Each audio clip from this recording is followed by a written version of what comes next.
자, 이제 앞에 화면 볼게요. 반복문에 대해서 우리 같이 공부를 해 볼 겁니다. 자바의 반복문, 얘는 두 개의 문법이 존재해요. while이라고 하는 녀석과 for, 그리고 하나 더 있긴 한데 향상된 for라고 해서 이제 뭐 foish라고 얘기를 하기도 하고 여러 가지 표현들은 해요. 네, 어쨌든 우리가 알아야 되는 건 이 정도라고 생각하시면 됩니다. 이 중에서 향상된 for 같은 경우는 좀 나중에 다루게 될 거예요. 나중에 여러분들 객체라는 개념 배우기 시작을 하면서 그때부터 얘기를 할 거고요. 일단 우리는 while과 for 가지고 얘기를 할 겁니다. 그 중에서도 while을 가장 먼저 공부를 좀 해볼 거예요.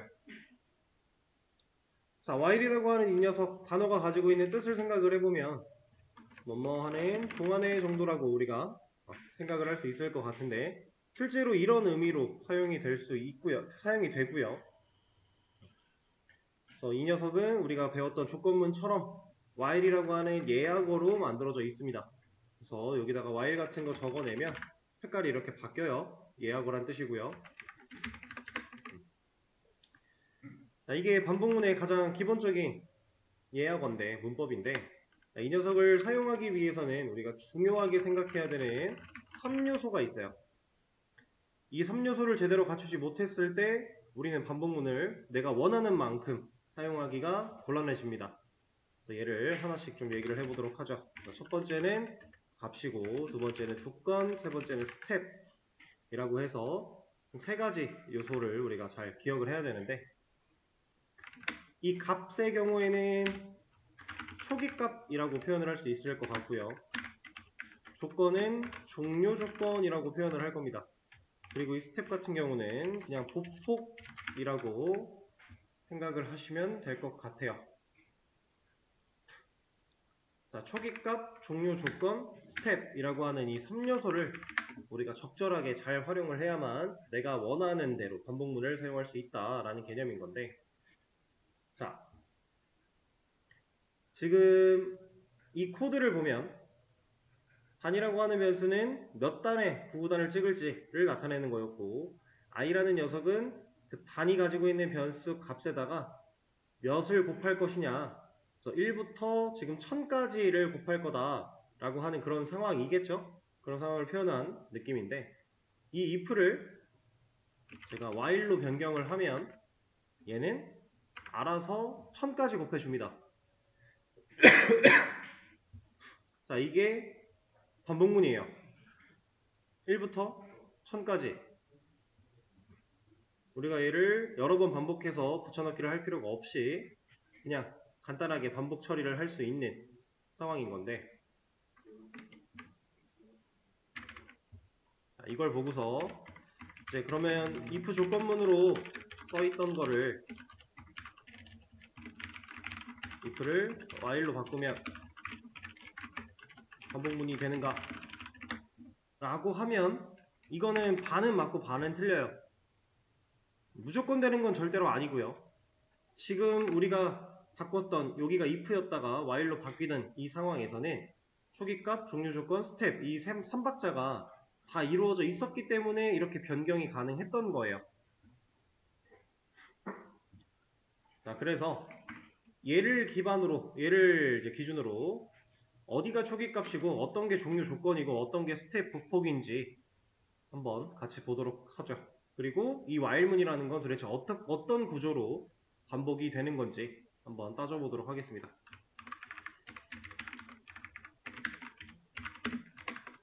먼저 이거는 우리가 기존에 써있던 if고요.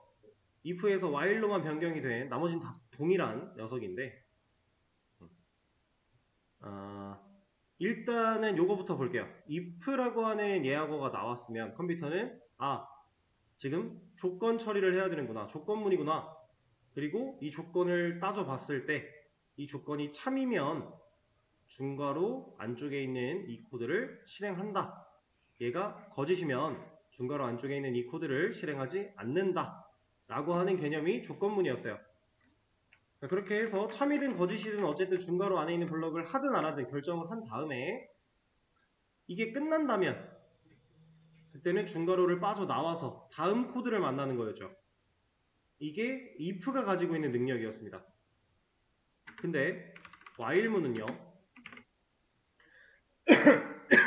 if랑 동작 원리는 상당히 비슷해요. 자, 얘를 딱 만나면 컴퓨터가 이거 반복문이구나 라고 알아요.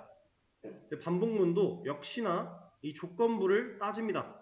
그래서 컴퓨터는 알아서 반복문이네. 그러면 이 조건 봐야겠네 라고 판단을 해요. 그리고 이 조건을 봤을 때 얘가 참이면 true면 중괄호 안에 있는 것을 해요. 여기까지 지금 if문이랑 똑같죠? 그리고 얘가 false면 중괄호 안에 있는 것을 안 하고 나갑니다. 이것까지는 똑같아요. 다른 점이 하나가 있다면 얘가 참일 때 중괄호 안쪽에 있는 이 코드를 수행을 다 한 다음에 더 이상 수행할 코드가 없으면 if 같은 경우는 빠져나갔어요. 근데 이 while은 수행을 했다면 무조건 올라갑니다. 무조건 올라가서 조건을 다시 봐요. 그래서 이 조건을 봤을 때 얘가 또 참이면 또 해요. 그리고 또 올라가요. 언제까지? 이 조건이 거짓을 만날 때까지. 그래서 이 조건부 부분이 거짓을 만나는 시점이 오면, 이게 거짓이 되면 그때는 바로 빠져나갑니다. 이게 반복문의 기본적인 흐름이에요. 그래서 이 코드를 봤을 때 i가 1인 상태였다가 1이었다가 조건이 참이니까 얘를 해요. i는 1 증가됐죠. 증가된 상태로 올라갑니다. 그리고 조건을 또 봐요. 그럼 2가 됐고 또 참이니까 또 하고 이렇게 하다가 i가 1001이 되고 나면 i가 증가를 계속해서 1001까지 증가를 하게 되면 1001이라는 i의 값을 가지고 올라갔는데 여기가 1001이면 이제 거짓이죠. 그때 빠져나온다 이거예요. 그때는 안 하고 빠져나온다. 이게 반복문입니다. while문은 그렇게 동작을 하는 거고요. 그래서 이 코드를 실행하면 알아서 1000까지 다 찍어주는 거고요. 그럼 이게 다 끝난 다음에 여기다가 i를 찍으면 얼마예요? 1001이 되는 거예요. 아까 전에 우리가 if를 사용해서 복사 붙여넣기로 쭉 만들어 놓고 마지막에 i 찍으면 내가 조건에 걸었던 거 플러스 1까지만 되는 그 상황. 똑같다고 보시면 됩니다. 자, 이런 상황인데 이게 while문이 동작하는 원리인데 이 원리 안에 초기값, 종료조건, 스텝, 사실 제가 설명을 드리면서 이 녀석들이 언급이 어느 정도 다 됐어요. 초기값은 뭘 뜻하느냐? i를 뜻합니다. 지금 여기서 i가 1부터예요. 이게 초기값이고요. 종료조건은 실제로 이 반복문을 끝내는 시점이 언제인지 그 종료되는 시점을 정하는 조건부를 의미해요. 그게 종료조건이고요. 그 다음 스텝, 얘는 그럼 1부터 i가 1000이 될 때까지 우리가 반복문을 돌리겠다라는 상황인 건데 그 사이에 1부터 1000까지 몇씩 커질 건데 그 스텝을 나타내는 겁니다. 보폭을. 지금 여기서는 1씩 커질 거야 라고 했기 때문에 진짜로 1씩 커져 가면서 총 1000번 반복을 하고 있는 거예요. 개수가 좀 커서 헷갈리면 이렇게 한번 얘기를 해보죠. i가 1부터 3까지 1씩 커지면서, 즉 1씩 커지면서 반복을 한다. 이런 거고요. 자, 만약에 여기를 5로 놓고 얘를 이렇게 했다면 스텝이 이제 어떻게 된 거예요? i가 2씩 커지는 거예요. 그러면 1이었던 i가 한 번 반복을 거치고 나면 3이 되는 거고요. 그 다음에 한 번 더 거치면 5가 되는 거고요. 한 번 더 거치면 7이 되겠죠. 그럼 7이 된 시점에는 거짓일 거니까 빠져나올 거고, 여기서 i를 찍으면 7이겠죠. 그리고 곱해지는 수를 보면 1, 3, 5 2씩 증가를 하네. 그러니까 얼마만큼 한 번에 한 걸음에 얼마만큼 갈 건지 그걸 나타내는 게 이 스텝이다. 이게 반복문의 가장 기본적인 3요소입니다. 자, 하나씩 없다고 생각을 해볼게요. 초기값이 없대요. 무슨 일이 벌어져요? 일단 지금 에러죠. 왜냐면 종료 조건에 사용하려고 하는 i라는 변수가 없으니까. 이런 변수를 만든 적이 없으니까. 그렇죠? 자, 근데 사실 종료 조건이나 이런 실제로 반복돼야 되는 구문이나 이런 녀석들은 내가 초기값으로 설정한 값을 꼭 써야 되는 건 아니에요.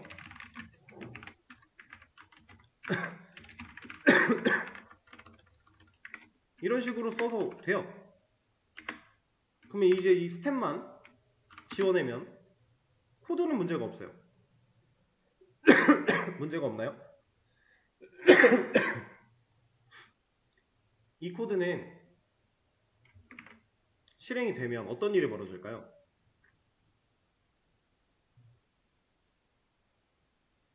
자, 원래 우리가 조건을 따져서 얘가 참이면 하고 그 다음에 다시 올라간다 그랬죠.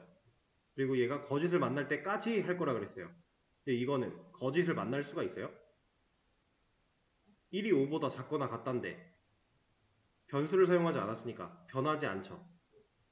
사실상 이 연산의 결과는 이 자리에 뭐예요? true죠. 그러면 얘는 영원히 참이니까 무한 반복, 무한 루프에 빠지게 되는 겁니다. 그래서 잠깐 실행해보면 순식간에 엄청나게 찍혀요. 지금 이거는 우리가 지금 원활하게 컨트롤할 수 있는 상황이 아닌 거잖아요. 무한 루프니까. 그죠? 초기값이 없으면 이런 문제가 발생을 하고요. 초기값을 다시 만들어 볼게요. 자, 종료 조건이 없대요. 이건 문법상 말이 안 되죠. 조건부는 있어야 돼요. 그래서 컴퓨터가 연산을 해서 true 아니면 false를 이 자리에 남겨야 그래야 반복을 할지 끝낼지를 결정할 수 있는 거니까 종료 조건은 당연히 필요합니다. 자, 그리고 이렇게 놓으면 이제 스텝이 없죠. 이거 무슨 상황이에요? 무한 루프죠. 왜? i 값이 1인데 안 변하잖아요. 원래는 스텝 같은 게 이렇게 있어야 i가 1씩 증가를 하거나 해야 i가 점점 커지면서 3보다 커지면 이제 그만하고 나와야 되는데 이게 없으면 무한 루프죠. 그러니까 뭐 하나라도 빠지면 안 되거나 무한 루프에 빠지거나 그런 상황이 벌어지는 거예요. 그래서 우리는 이 3요소를 잘 지켜야 된다라고 하는 건데, 자, 실질적으로 여러분들이 프로그래밍을 하면서 어떠한 프로그램을 개발하면서 반복문을 사용할 때는 이렇게 쓰는 경우는 거의 없어요. 이게 가장 기본적인 3요소를 딱 지킨 우리가 컨트롤하기 좋은 반복문이다 라고 설명은 드렸지만 실제로 여러분들이 개발할 때는 이렇게 안 하고요. 이렇게 많이 합니다. 이거 대놓고 뭐 쓴 거예요? 무한 루프 쓴 거예요. 왜? 왜 이렇게 할까요? 과연? 자, 여러분들이 어떤 코드를 작성을 해요. 얘를 실행해요. 얘는 실행과 동시에 결과를 보여주고 프로그램이 끝난 거예요. 끝났습니다. 근데 이렇게 프로그램이 끝난다라는 건, 자, 여러분들이 계산기 같은 프로그램을 하나 만들었다고 가정을 했을 때 프로그램이 내가 뭔가 행위를 하나 했을 때 프로그램이 딱 끝나버린다라는 건 숫자 하나 누르면 얘는 꺼지는 거예요. 이게 프로그램이 끝난 거거든요. 그럼 여러분들이 계산기나 뭐 메모장이나 이런 프로그램 만들었다라고 가정해 볼게요. 의미 있어요, 이거? 없죠. 끝나면 안 되잖아요. 언제까지 끝나면 안 돼요? 사용자가 종료를 누르기 전까지는 얘가 끝나면 안 돼요.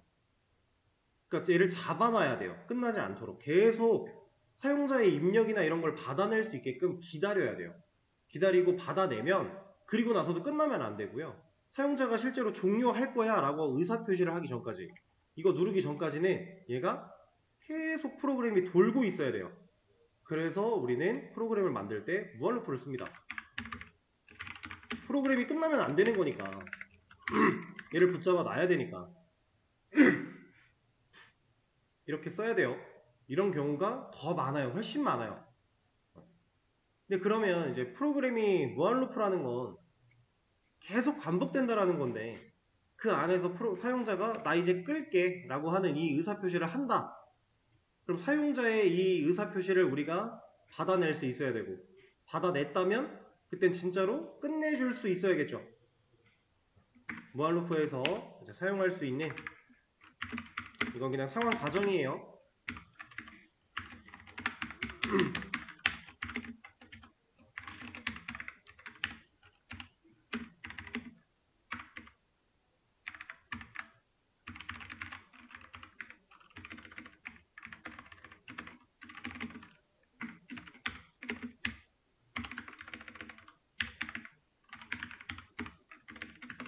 무한루프에서 실제로 내가 원하는 어떤 상황이 되었을 때 이 프로그램을 끝낼 거야 라고 하는 행위가 이 브레이크입니다. 그래서 얘는 어떻게 코드가 지금 진행되는 거냐면 i가 1로 시작을 할 거고요. 조건은 무조건 참이니까 볼 것도 없어요. 출력을 진행을 할 겁니다. 그리고 나서 이 조건을 봤을 때 처음에는 거짓이겠죠? 그럼 얘를 안 하겠네요. 그 다음에 증가돼서 올라가요. 그러면 2, 3, 4, 5까지 출력이 되겠죠? 그리고 나서 i가 5일 때 조건이 참이 됐으니까 브레이크라는 코드를 만나게 될 겁니다. 그러면 이 브레이크를 만남과 동시에 반복문을 탈출해요. 그래서 얘는 5까지만 출력이 되고 더 이상 출력이 안 되면서 끝납니다. 지금 우리는 어떤 입력값을 받는 행위를 아직 안 배웠으니까 이렇게 단편적인 예시로 보여드리는 거고요. 그래서 이 브레이크라는 걸 사용해서 무한 루프를 만들어 놓고 이게 지금 사용자가 X를 눌렀다라는 의사표시 정도로 예를 들어서 생각하시면 돼요. 그때는 반복문을 빠져나갈 수 있게 해준다. 이런 느낌. 이건 이제 반복문을 제어하는 반복문의 제어 문법입니다. 제어문. 브레이크라고 하는 녀석. 그리고 이 브레이크랑 비슷하지만 좀 다르게 쓰일 수 있는 의미로 이러한 녀석이 하나가 또 있는데, 자, 얘는 브레이크는 애초에 브레이크 멈추는 거였죠. 의미 자체가. 그래서 실제로 브레이크라는 코드를 만남과 동시에 본인을 감싸고 있는 반복문을 빠져나가는 게 가장 기본이에요. 근데 이 continue 얘는 의미가 뭐예요? 계속하는 거죠. 계속하다 이런 뜻이잖아요. 그죠? 얘는 실제로 그런 의미로 활용이 됩니다. 그래서 얘는 어떤 일이 벌어지냐면, 자, 1입니다. 출력하고요. 조건 안 할 거고요. 증가돼서 올라가요. 2, 3, 4, 5까지 출력하고 얘가 5죠. 조건을 부합했네요. continue를 만나겠네요. continue가 실행되면 얘는 그 즉시 위로 올라가요. 밑에 있는 걸 더 이상 안 해요. 그냥 위로 올라가요. 그럼 이 코드를 실행하면 결과는 어떻게 되겠어요? 1, 2, 3, 4, 5 하고 나서 5부터는 5가 계속 나오는 거예요. 무한루프죠. i가 증가될 수 없으니까. 이겁니다. 시작은 1, 2, 3, 4, 5가 맞는데 지금 여기 올라가도 1, 2, 3, 4가 안 나오는 이유는 이 콘솔에 찍힐 수 있는 개수가 한정적이라서 끝까지 안 나오는 건데, 어쨌든 1, 2, 3, 4 이후로 5부터는 계속 무한루프다. 이게 continue.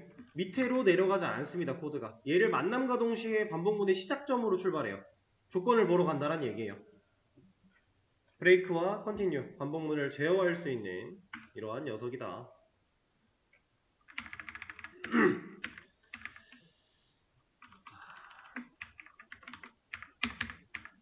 그리고 제가 아까 말씀드렸다시피 종료 조건이나 스텝이나 이런 곳에서 초기 값을 꼭 사용할 필요는 없지만, 안 사용해도 상관은 없지만,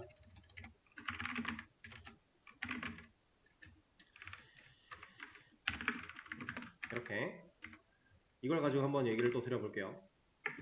자, 초기 값 있고 종료 조건 문제 없고 스텝도 있고요.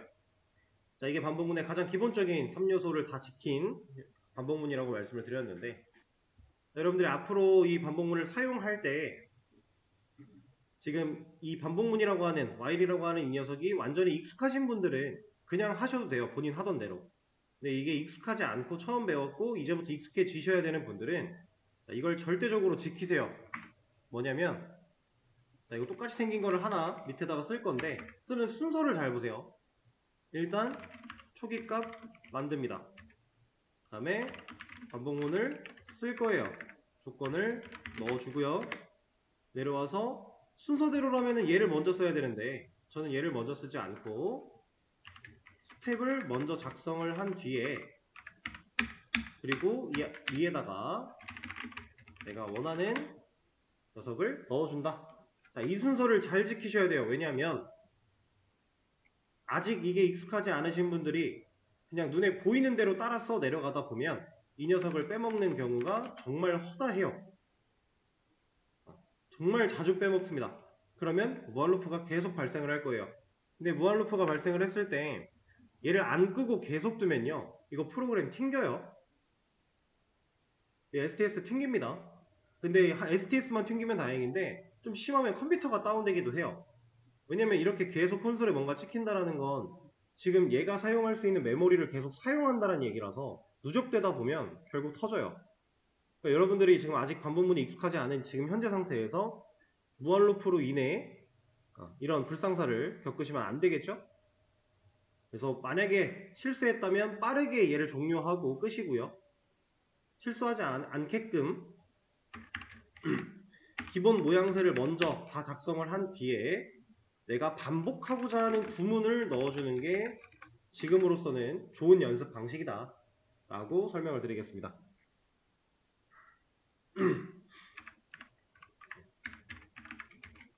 그래서 이렇게 만들어진 이 반복문에 특별할 게 없어요.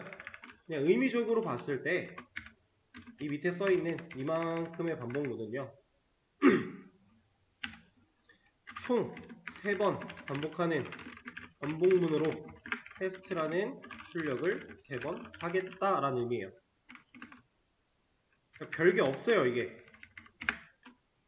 그냥 얘는 총 3번 반복하는 반복문이에요. 왜 3번이에요?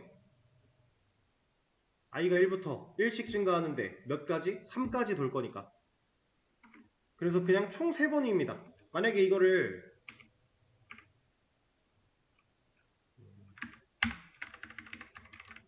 이렇게 놓으면 이건 총 몇 번 반복하는 반복문이에요? 11부터 20까지 돌 거니까 1씩 증가할 거니까 총 10번 반복하는 거예요. 이렇게 쓰나 어차피 지금 반복해야 되는 구문은 테스트의 출력이었고요. 이렇게 쓰나 다를 건 하나도 없다라는 얘기입니다. 상황 이해되실까요? 이걸 막 특별하게 생각하실 게 아니라 총 몇 번 반복을 할 건지를 우리가 제어하는 거다. 누구로? 초기값 종료조건 스텝으로. 만약에 총 몇 번에 대한 제한을 두지 않을 것 같으면 무한루프를 쓰면 되는데 그게 아니라면 이렇게 컨트롤을 하는 거다. 그리고 그 안에서 반복을 하고자 하는 코드가 초기값을 활용하는 코드일 수도 있고 그게 아닐 수도 있고 전혀 상관이 없다라는 거고요.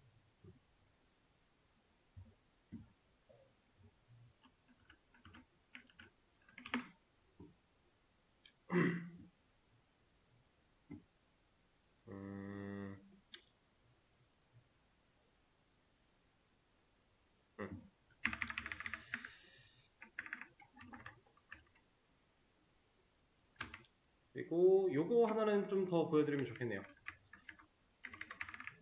그냥 해봅시다. 자, 이런 거는 1은 1과 같다. 참이죠. 이것도 무한루프겠죠. 이거는 브레이크라는 제어를 사용하지 않으면 무조건 무한루프에 빠질 수밖에 없어요. 거짓이 존재할 수 없는 조건이니까, 그죠? 자, 이런 게 써있는데 밑에다가 코드를 뭔가를 써 내려가면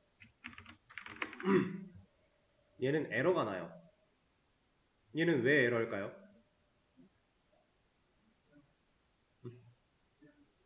그쵸? 얘가 무한루프인데 탈출구 브레이크 제어가 없어요. 그러면 이 코드가 때려 죽어도 얘를 실행할 일은 없다라는 거죠. 비슷한 상황에서 우리는 데드 코드라는 경고 표시를 좀 봤었는데 얘는 unreachable 코드라고 하는 에러가 발생을 합니다. 그러니까 도달할 수 없다라는 거예요. 여기까지.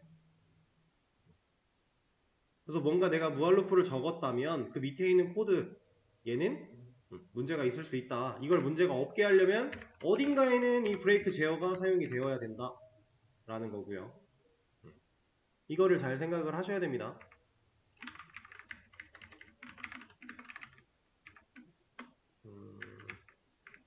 그리고 여기는 이제 조건이 들어가는 부분이니까 뭐 당연히 AND나 OR 연산자 같은 것도 사용을 할 수가 있고요.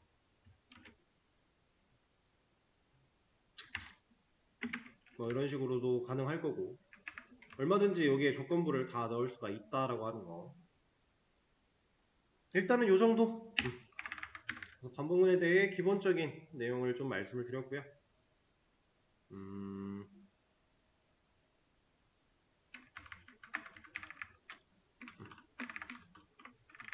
이제 여러분들이 실제로 이 반복문이라고 하는 문법을 다양하게 사용해 보실 수 있게끔 문제를 좀 열어 드릴 겁니다.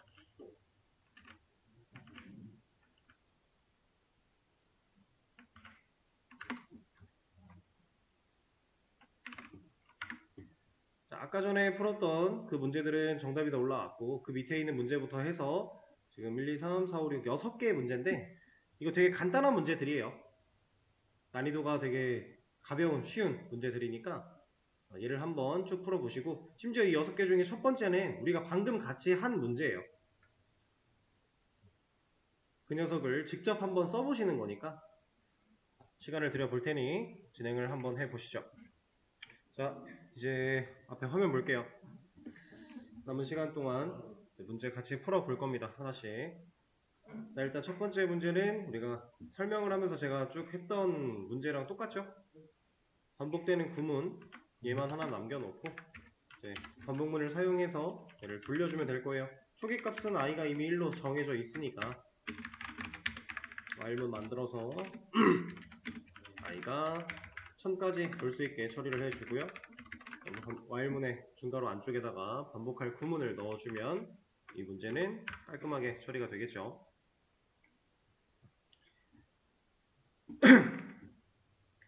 두 번째 문제 1부터 5까지 출력해라 라고 하는 문제인데 얘는 뭐 어려울 게 없어요. 1부터 5까지 출력을 한다라는 건 그 원초적인 루트를 밟아보자면 이거였고요. 여기서 변수를 사용해서 그리고 i의 값을 또 1 증가시킨 뒤에 또 i를 출력한다. 그러면 이제 반복할 수 있는 구문을 우리는 찾은 거니까 이러면 1부터 5까지 그냥 출력이 되어 나올 거예요. 근데 당연히 이렇게 풀라고 문제를 드린 건 아니었을 테니 반복되는 구문을 찾았으니까 우리가 알고 있는 반복문의 개념을 활용해서 i가 5까지 1씩 증가하면서 간다라고 했을 때 반복하고자 하는 거는 출력이다. 이렇게 코드를 작성하면 1부터 5까지 출력 문제가 없을 거고요. 자, 이번에는 마이너스 100부터 25까지라고 하니까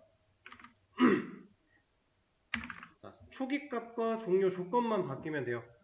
초기값 마이너스 100부터래요. 그럼 마이너스 100을 넣어주면 되고요.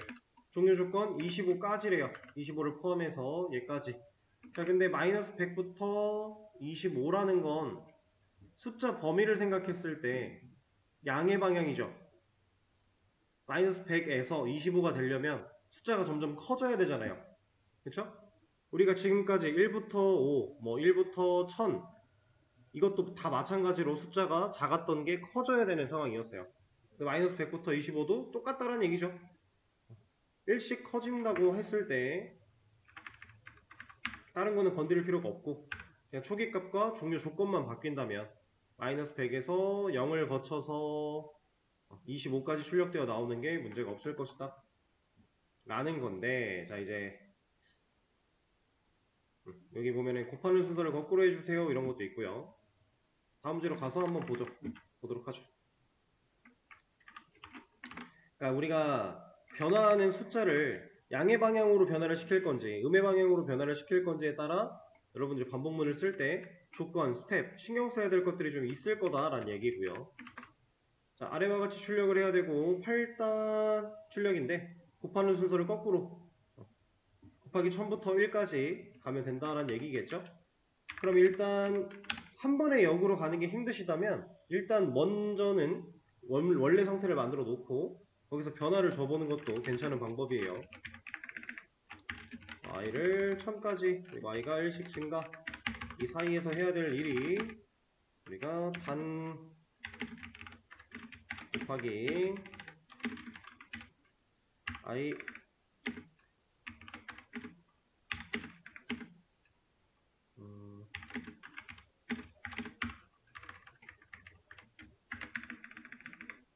이렇게 표현을 할 수 있을 것 같은데 이거는 1부터 1000까지 그냥 원래 우리가 알던 방식대로 곱하는 방식이었다면 이제 이걸 역으로 돌려야 됩니다. 자, 1000부터 시작을 할 거고요. 1까지 돌아야 돼요. 이대로 두면 되나요? 이건 애초에 시작하자마자 거짓이죠.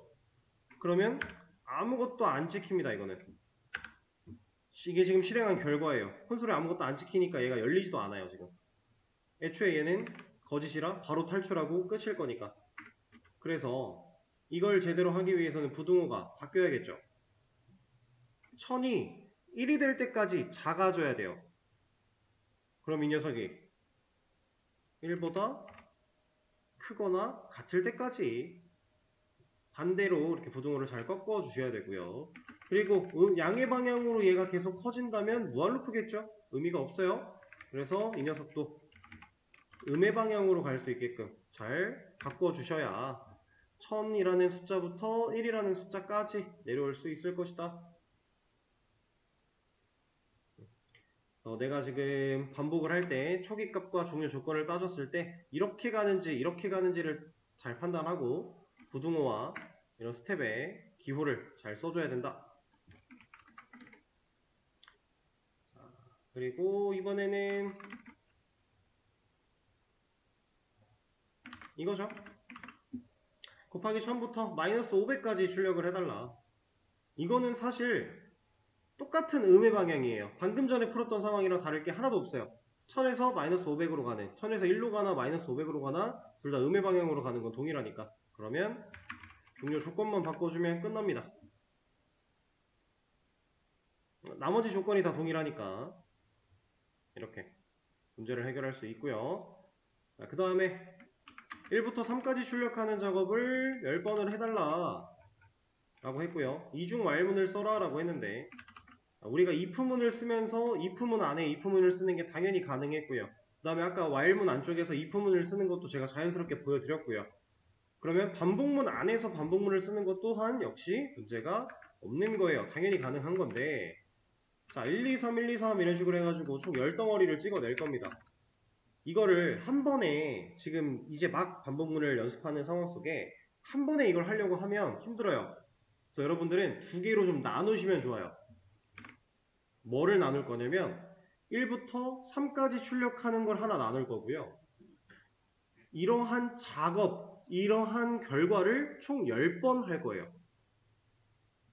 그러면 자 지금 이 문제를 다른 방식으로 접근을 한다라고 했을 때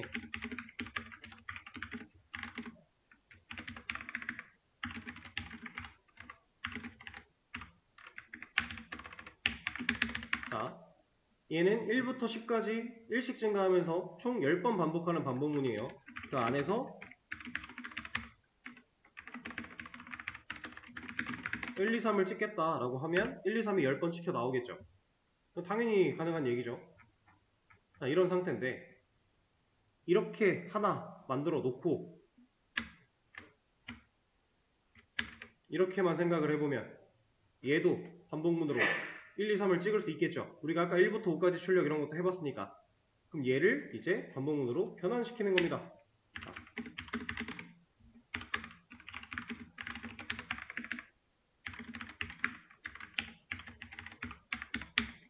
i라는 변수는 이미 여기서 만들어냈기 때문에 여기서 또 만들려고 그러면 뭐라고 할 거예요. 겹쳐버리니까. 그래서 j라는 이름으로 바꾼 거고요. 그럼 이 녀석을 생각을 해보면 이만큼의 코드가 하는 일은 제2를 찍겠다라고 하면 이만큼의 코드가 하는 일은 1부터 3까지 1씩 증가하며 1, 2, 3을 출력하는 코드가 되겠죠. 그럼 이 둘이 이제 합쳐지면 이게 이중 while이 되는 겁니다. 이렇게 했을 때 1, 2, 3을 10번 찍어낼 수 있어요. 자, 근데 여기서 이제 주의할 사항 같은 거 말씀을 좀 드려볼 건데, 이중 while부터는 어려운 건 아니에요. 여러분들이 잘 구분지어서 생각하면 충분히 쉽게 이해할 수 있는 부분이지만, 이걸 한 번에 써내려간다라고 생각을 하게 됐을 때, 숙달되지 않은 상태에서 한 번에 쓴다라고 했을 때 여러분들이 이런 실수를 되게 많이 하세요. J라는 녀석이 가진 초기 값은 두 번째 안쪽에 있는 이 while이 필요한 초기 값이에요. 그럼 이 while을 수행하기 전에 매번 초기화가 돼야 돼요. 근데 얘가 밖에 있어 버리면 그게 안 됩니다. 전혀 다른 결과가 나옵니다. 그래서 이게 정상적인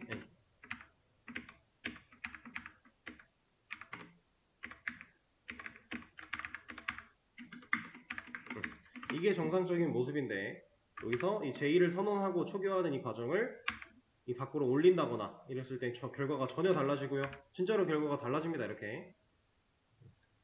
그리고 이거 말고도 많이 하시는 실수가 스텝에 대한 처리, 이런 거 되게 많이 하세요.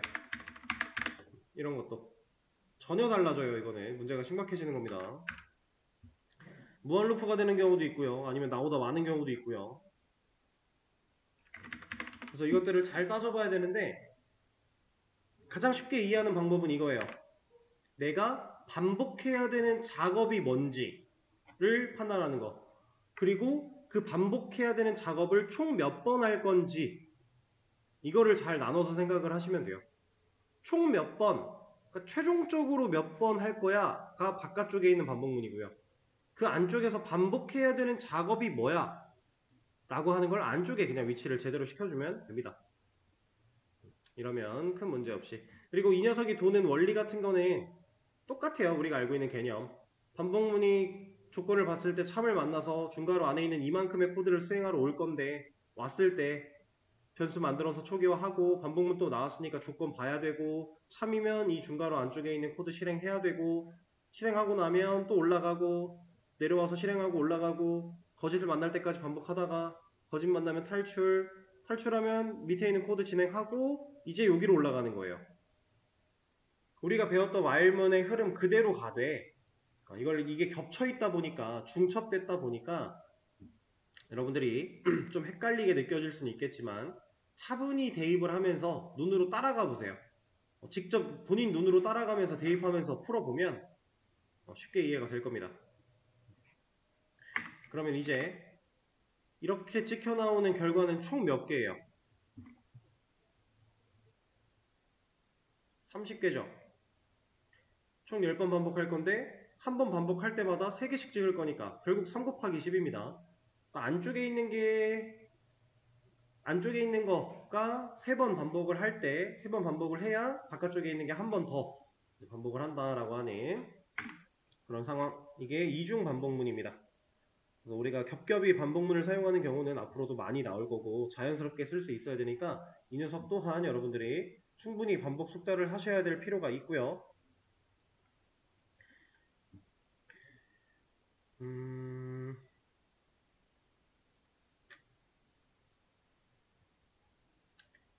그리고 오늘은 시간이 없으니까 이 정도로 마무리를 하는데, 내일 수업에서는 이제 for를 사용하는 방식도 설명을 드리도록 하겠고요. 그 다음에 이 반복문에 대한 좀 더 여러분들이 더 알면 좋은 것들, 그런 것들을 좀 더 설명을 드리도록 하죠. 그리고 나서는 이제 객체라고 하는 개념을 들어가게 될 것 같습니다. 객체부터는 기초적인 문법, 기본적인 문법에 비해 난이도가 좀 있다 보니까 확실히 어려울 수 있으니 좀 그 전에 거를 확실하게 다져주시길 바라고요. 그러면 오늘 수업은 여기까지 하도록 하죠. 고생하셨습니다.